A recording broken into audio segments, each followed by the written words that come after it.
Tout le temps, on nous dit, il faut croire, il faut croire, il faut croire. Mais est-ce que tu sais à quoi tu dois croire? Est-ce que tout de suite, si on te dit, on te demande pourquoi tu crois? Est-ce que tu sais pourquoi tu crois? Est-ce que tu sais à quoi tu crois? C'est ce que je viens de te montrer dans cette vidéo. Alors, si tu n'es pas encore abonné, abonne-toi pour qu'on puisse grandir et se fortifier ensemble.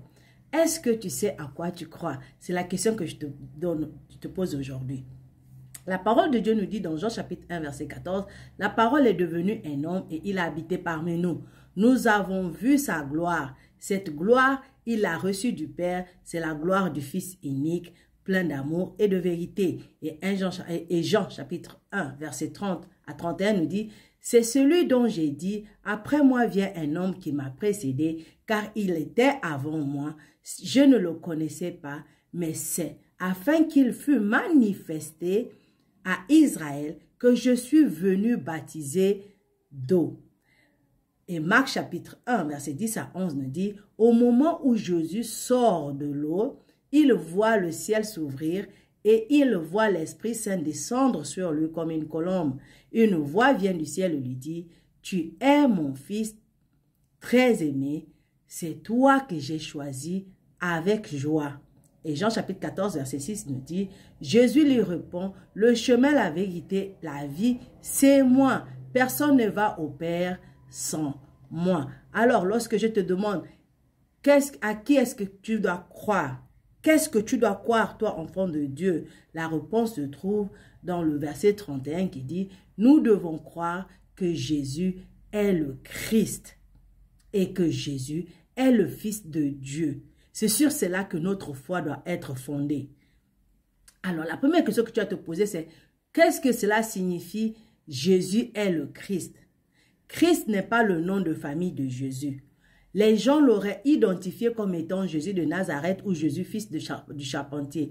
Christ est un titre et Jean nous dit très tôt dans son évangile ce que cela signifie dans l'évangile de Jean. Dans chapitre 1, il enregistre une rencontre entre deux frères, entre André et Simon-Pierre. André vient de voir Jésus et court chercher son frère Simon et dit à son frère, « Nous avons trouvé le Messie. » Dans Jean chapitre 1, verset 41, « Nous avons trouvé le Messie » qui se traduit par le Christ. Christ est un titre synonyme de Messie. Et Messie est un terme qui a des racines dans l'Ancien Testament. Donc, l'Ancien Testament se concentre sur celui qu'on appelle le Messie que Dieu enverrait. Au moment où Jésus est entré en scène, la nation d'Israël attendait depuis des siècles la venue du Messie. Alors que nous parcourons l'évangile de Jean, nous verrons ce climat d'entendre dans lequel Jésus est entré. Il est venu à des gens qui attendaient le Christ. Lorsque Jean identifie Jésus comme le Christ, il ne dit pas qu'une personne a juste besoin de reconnaître que Jésus est celui qu'on appelle le Messie. Mais il faut croire que Jésus est celui qui accomplira toutes les promesses que Dieu a faites à son peuple. Les promesses de Dieu relient l'ensemble de l'Ancien Testament et elles sont toutes centrées sur une personne. L'Ancien Testament n'est pas une collection d'histoires, mais plutôt une histoire. C'est une histoire de Dieu créant l'homme, l'homme se rébellant contre Dieu et Dieu envoya son Fils pour réconcilier l'homme avec Dieu. Jean dit, vous devez croire que Jésus est cette personne. Jésus est le gardien de la promesse. Toutes les promesses de Dieu deviennent réalité en lui. Quelles sont certaines de ces promesses que Dieu accomplit en Christ? Ainsi, lorsque Jean dit que nous devons croire que Jésus est le Christ, il fait une déclaration radicale. Nous devons croire que Jésus est celui qui réparera tout ce qui a été brisé, celui qui mettra fin à la tyrannie et à l'oppression, celui qui règne à jamais comme roi et seigneur, et celui qui a donné sa vie pour que nous qui sommes coupables puissions être pardonnés et réconciliés avec Dieu. Donc nous devons aussi croire que Jésus est le Fils de Dieu. Jean fait non seulement l'affirmation que Jésus est le Fils promis, mais aussi que Jésus est Dieu.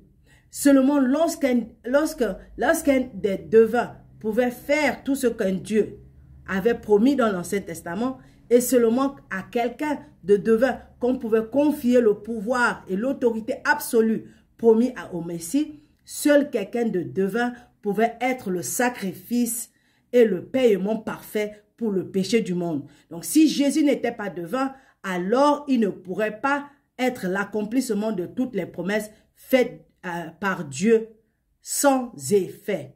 Alors, si on te demande, qu'est-ce que tu crois? À quoi est-ce que tu crois? Tu dois croire que Jésus est le Messie envoyé par Dieu pour racheter le monde, pour accomplir les promesses de Dieu. Et comment tu sais ça? Jésus, lorsqu'il marchait avec ses disciples après la résurrection, il se rend compte que ces gens ont passé du temps avec lui, ils ont mangé avec lui, ils ont dormi avec lui, mais ils ne le connaissaient pas. Alors, comment peux-tu croire quelqu'un que tu ne connais pas? C'est pourquoi Jésus leur dit dans Luc chapitre 24, verset 25 à 27, il dit, « Alors Jésus leur dit, « Hommes sans intelligence et dont le cœur est lent à croire tout ce qu'ont dit les prophètes, ne fallait-il pas que Christ souffrit ces choses et qu'il entra dans sa gloire. » Donc sans la souffrance, Jésus n'allait pas rentrer dans la gloire. Verset 27, il dit, « Et commençant par Moïse », donc il a commencé à leur expliquer l'Ancien Testament, en passant par les prophètes. Et il leur expliqua dans toutes les Écritures ce qui le concernait. Donc il a commencé par Genèse, il est arrivé dans les psaumes, il est descendu chez les prophètes jusqu'à la fin pour leur montrer que voilà les promesses qui ont été données, voilà l'accomplissement de ces promesses. Je suis cette personne qui a été envoyée, c'est en moi que vous devez croire. Vous devez croire au Christ ressuscité qui est venu donner la paix, la joie et l'accomplissement de toutes les promesses de Dieu pour son peuple et venir arracher la clé de la vie au diable pour redonner ça aux enfants de Dieu. C'est pourquoi Paul nous dit dans 2 Corinthiens chapitre 1 verset 20, « Car pour ce qui concerne toutes les promesses de Dieu, c'est en lui qu'est le oui, c'est pourquoi encore l'amen, par lui est prononcé par nous à la gloire de Dieu. » Donc Jésus, c'est seulement Christ qui pouvait nous donner la vie éternelle promise par Dieu. Et nous l'avons reçu. Et nous avons reçu aussi la paternité de Dieu. Aujourd'hui, nous sommes appelés enfants de Dieu à cause du sacrifice à la croix de Christ. Donc, si tu dois croire à quelque chose, tu crois en Christ qui est venu te sauver et sauver le monde. Voilà à quoi tu dois croire.